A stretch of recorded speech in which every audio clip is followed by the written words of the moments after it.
नमस्कार दोस्तों, स्वागत है आपका हमारे YouTube चैनल में।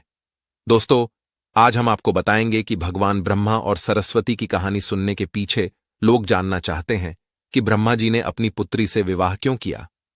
आपको बता दें कि आज से कुछ साल पहले अलग अलग सोशल मीडिया प्लेटफॉर्म पर यह पोस्ट बहुत वायरल हुआ था, जिसमें बताया गया था कि ब्रह्मा जी ने अपनी ही बेटी सरस्वती से शादी की थी। आज की वीडियो में हम आपको ब्रह्मा और सरस्वती की कहानी सुनाने जा रहे हैं। इस वीडियो को देखकर आप समझ पाएंगे कि हर जगह प्रचलित इस कथन में कितनी सच्चाई है और ब्रह्मा सरस्वती के बीच क्या संबंध है।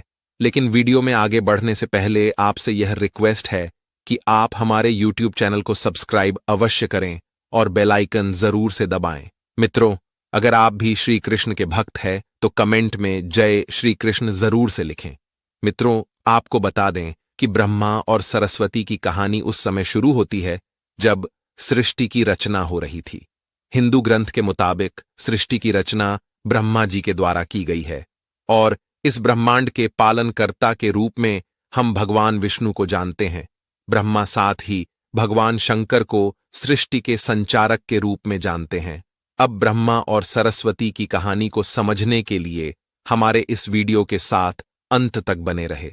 आप सबको मालूम होगा कि हिंदू धर्म में ब्रह्मा, विष्णु और महेश को सृष्टि के निर्माता, पालक और संहारक के रूप में जाना जाता है। मगर कमाल की बात है कि आपने पृथ्वी पर विष्णु और महेश, शिव जी के बहुत सारे मंदिर देखे होंगे, मगर आपने कभी भगवान ब्रह्मा जी का मंदिर नहीं देखा होगा। पूरी पृथ्वी पर भगवान ब्रह्मा की मूर्ति केवल भारत के पुष्कर में है। कुछ लोगों का ऐसा मानना है कि भगवान ब्रह्मा की पूजा न होने का कारण माता सरस्वती से जुड़ा हुआ है। एक वायरल पोस्ट के मुताबिक भगवान ब्रह्मा ने सरस्वती से शादी की थी, जो कि उनकी बेटी थी। इस वजह से भगवान ब्रह्मा की पूजा नहीं होती है। एक वायरल पोस्ट के मुताबिक सरस्वती पुराण में भगवान ब्रह्मा और माता पार्वती के विवाह की बात लिखी हुई है। इस प्रसंग के मुताबिक जब भगवान ब्रह्मा सृष्टि का निर्माण कर रहे थे तो सृष्टि के निर्माण को आगे जारी रखने के लिए ज्ञान की आवश्यकता थी। इस वजह से अपने मन से उन्होंने माता सरस्वती का निर्माण किया। सरस्वती की कोई मां नहीं है, उनका जन्म भगवान ब्रह्म के मन से हुआ है। सरस्वती को ज्ञान की देवी के रूप में जाना जाता है। भगवान ब्रह्मा ने सरस्वती के साथ साथ सृष्टि का निर्माण किया और सृष्टि के अलग अलग जीव जंतु, पहाड़, जंगल, नदी आदि का निर्माण किया। इस निर्माण प्रक्रिया के दौरान भगवान ब्रह्मा माता सरस्वती के रूप से आकर्षित हो गए। माता सरस्वती ज्ञान की देवी होने के साथ साथ रूप में भी बहुत आकर्षक थी, मगर सरस्वती का जन्म ब्रह्मा से हुआ है। इस वजह से जब भगवान ब्रह्मा सरस्वती की तरफ मोहित हो गए तब देवलोक में उनकी बहुत निंदा हुई। हालांकि इन सब के बावजूद ब्रह्मा ने सरस्वती से विवाह किया और लगभग 100 साल तक पृथ्वी पर जंगल में निवास किया। पृथ्वी पर सरस्वती के साथ ब्रह्मा जब निवास कर रहे थे तब उन दोनों के जरिए मनु नाम के पुत्र का जन्म हुआ। आगे चलकर मनु की संतानें ही मनुष्य जाति के पनपने का कारण बनी। भगवान ब्रह्मा के इस व्यवहार के कारण देवलोक में यह निश्चय किया गया कि भगवान ब्रह्मा की पूजा नहीं की जाएगी। कुछ सूत्रों के मुताबिक सरस्वती पुराण में बताया गया है कि भगवान ब्रह्मा ने सरस्वती को अपने मन से उत्पन्न किया था और माता सरस्वती की खूबसूरती पर मोहित हो गए थे। जब सरस्वती माता इस बात को समझ गई तब भगवान ब्रह्मा की नजर से बचने के लिए वह रूप बदलकर धरती पर आ गई। मगर ब्रह्मा जी ने हार नहीं मानी और माता सरस्वती को खोज निकाला। सरस्वती पुराण में बताया गया है कि भगवान ब्रह्मा माता सरस्वती के साथ शारीरिक संबंध बनाना चाहते थे और सरस्वती इसके लिए तैयार नहीं थी। तब सरस्वती ने क्रोध में भगवान ब्रह्मा को श्राप दिया था कि धरती का निर्माण करने के बावजूद भी धरती पर आपकी कभी पूजा नहीं होगी। ब्रह्मा और सरस्वती दोनों ही हिंदू धर्म में बहुत ही महत्वपूर्ण देवी देवता के पात्र हैं। इनसे जुड़ी किसी भी जानकारी पर भरोसा करने से पहले आपको वेद पुराण पढ़ना चाहिए। सबसे पहले आपको बता दें कि हिंदू धर्म में की सारी जानकारी वेद में दी गई है। हिंदू धर्म वेद से शुरू होता है। इसके साथ ही वेद में इस तरह की किसी भी देवी देवता का वर्णन नहीं है। हम जितने भी देवी देवता के बारे में जानते हैं उन्हें केवल पुराणों में लिखा गया है। अब आपको यह भी समझना होगा कि ब्रह्मा और सरस्वती के संबंध को लेकर जो जानकारी दी जाती है उसमें कहा जाता है कि इस जानकारी को सरस्वती पुराण से लिया गया है, मगर सरस्वती पुराण नाम का कोई भी पुराण हिंदू धर्म में मौजूद नहीं है। हिंदू धर्म में 4 वेद और 18 पुराण की बात की गई है। इन 18 पुराणों में सरस्वती पुराण नाम का कोई पुराण मौजूद नहीं है। कुछ बड़े पुराणों को उप पुराण में विभाजित भी किया गया है, मगर उप पुराण में भी सरस्वती पुराण नाम की किसी भी पुराण का जिक्र नहीं है।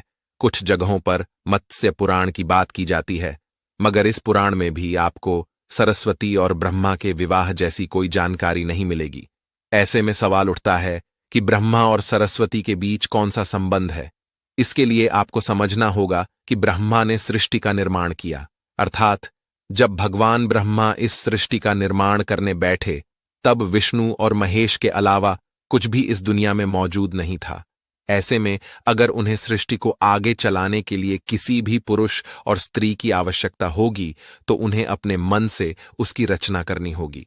इसी वजह से भगवान ब्रह्मा ने माता सरस्वती, नारद, मनु, जामवंत, सनक, सनंदन, सनातन और सनत कुमार, भृगु, अत्रि का जन्म अपने मन से किया और पृथ्वी को आगे संचालित करने के लिए धरती पर भेजा। इसमें पृथ्वी पर ज्ञान के संतुलन को बनाए रखने के लिए उन्होंने माता सरस्वती को अपने साथ रखा और साथ रहने वाली स्त्री को पत्नी का दर्जा दे दिया गया। अगर ब्रह्मांड में मौजूद हर चीज की रचना भगवान ब्रह्मा ने की है तो बेटी हो या पत्नी दोनों की ही रचना भगवान ब्रह्मा के ही द्वारा संभव थी। भगवान ब्रह्मा को अगर किसी के साथ विवाह करना था तो इसके लिए भी उन्हें किसी का निर्माण अपने मन से करना पड़ता और उनके मन से उत्पन्न होने के कारण उनका रिश्ता बेटी की तरह भी लगाया जाता है। हालांकि सृष्टि का निर्माण होने के बाद अलग अलग घटनाओं के कारण ब्रह्मा का विवाह 5 बार हुआ था। इस वजह से उनकी कुल 5 पत्नियां हैं, जिसमें सरस्वती, सावित्री, गायत्री, श्रद्धा और मेधा।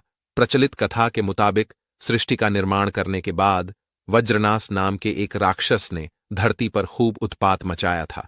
तभी इस राक्षस ने भगवान ब्रह्मा के साथ बदतमीजी शुरू की। तब ब्रह्मा जी ने वज्रनास का वध कर दिया और इस दौरान उनके कमल के 3 टुकड़े धरती पर आकर गिर गए, जिससे बड़े बड़े झील बन गए। आज यह स्थान भारत के पुष्कर नाम के इलाके में है और उस 3 झील को व्याष्ठा, मध्य और कनिष्ठ पुष्कर कहा जाता है। इन झीलों के निर्माण के कारण वहां पर एक यज्ञ करवाने का निश्चय किया गया। इस यज्ञ में साक्षात भगवान ब्रह्मा बैठने आए थे, मगर एक यज्ञ या पूजा पाठ में पति को पत्नी के साथ बैठना होता है। उस समय भगवान ब्रह्मा की पत्नी सावित्री थी, मगर उन्हें आने में काफी विलंब हो रहा था। बहुत देर इंतजार करने के बाद पूजा का मुहूर्त खत्म होने से बचाने के लिए भगवान विष्णु ने एक सुझाव रखा कि ब्रह्मा जी की शादी इसी पूजा के दौरान कर दी जाए। इस विचार पर सहमति दिखाते हुए भगवान नारद ने गायत्री नाम की एक स्थानीय लड़की को भगवान ब्रह्मा के साथ विवाह करने के लिए मना लिया और तब इन दोनों का विवाह हुआ और यज्ञ में भगवान ब्रह्मा ने गायत्री के साथ बैठकर पूजा को संपन्न किया। तभी वहां माता सावित्री आ गई और वह पूरी गतिविधि पर खूब क्रोधित हुई। उन्होंने क्रोध में आकर भगवान ब्रह्मा को श्राप दिया कि धरती पर उनकी पूजा कभी नहीं की जाएगी। इसके बाद उन्होंने नारद को शादी के लिए लड़की खोज कर लाने के कारण श्राप दिया कि नारद आजीवन कुंवारे रहेंगे। जब माता सावित्री को पता चला कि यह विचार भगवान विष्णु ने प्रकट किया था तो उनके श्राप से वह भी बच नहीं पाए। माता सावित्री ने भगवान विष्णु को श्राप दिया कि वह अपनी पत्नी के वियोग में सालों तक तड़पेंगे। इसी श्राप के कारण राम अवतार में भगवान विष्णु को माता सीता से बिछड़ने का दुख भोगना पड़ा था। इसके बाद जब माता सावित्री का क्रोध कुछ कम हुआ तब उन्होंने भगवान ब्रह्मा पर दया दिखाते हुए कहा कि उनकी पूजा धरती पर केवल एक जगह इस पुष्कर में ही हो सकती है। इसके बाद भगवान ब्रह्मा के इस व्यवहार से आहत होकर वह पुष्कर के समीप रत्नागिरी नाम के पहाड़ पर चली गई और हमेशा के लिए तपस्या में लीन हो गई। आज भी रत्नागिरी पहाड़ पर माता सावित्री का मंदिर और उसके ठीक नीचे 3 झील के बीच बसा पुष्कर का ब्रह्मा मंदिर मौजूद है। इतिहासकारों के मुताबिक आचार्य शंकराचार्य के द्वारा सन 711 में भगवान ब्रह्मा की मूर्ति की स्थापना की गई थी। उससे पहले यहां बिना मूर्ति की पूजा होती थी। जब पूरे ब्रह्मांड में कुछ नहीं था तो ब्रह्मा जी ने सृष्टि का निर्माण किया था। और उसके बाद अपने मन से माता सरस्वती को बनाया था, जिसे उन्होंने हमेशा अपने साथ रखा। हमेशा ब्रह्मा के साथ रहने के कारण सरस्वती को कुछ लोग उनकी पत्नी मानते हैं। भगवान ब्रह्मा के मन से उत्पन्न होने के कारण उन्हें ब्रह्मा जी की बेटी कहते हैं। सरस्वती ने ब्रह्मा को श्राप दिया था। इस बात का सबूत किसी भी ग्रंथ या पुराण में मौजूद नहीं है। आज की इस वीडियो में हमने ब्रह्मा और सरस्वती की कहानी के बारे में बताया है। बहुत सारे लोग इस बात पर विचार विमर्श कर रहे थे कि ब्रह्मा और सरस्वती के बीच क्या संबंध है, या फिर भगवान ब्रह्मा ने अपनी बेटी से क्यों विवाह किया था। तो इन सभी सवालों का जवाब हमने आपको इस वीडियो में दिया है। अगर आप हमारे द्वारा दी गई और सवालों का सरल उत्तर प्राप्त कर पाए हैं तो अपने सुझाव कमेंट बॉक्स में जरूर दें। मित्रों, इस वीडियो में फिलहाल इतना ही। आशा करते हैं कि आपको हमारी यह वीडियो पसंद आई होगी। अगर आपको हमारी आज की वीडियो पसंद आई हो तो वीडियो को लाइक और चैनल को सब्सक्राइब जरूर कीजिएगा। मिलते हैं अगली वीडियो में, तब तक के लिए धन्यवाद।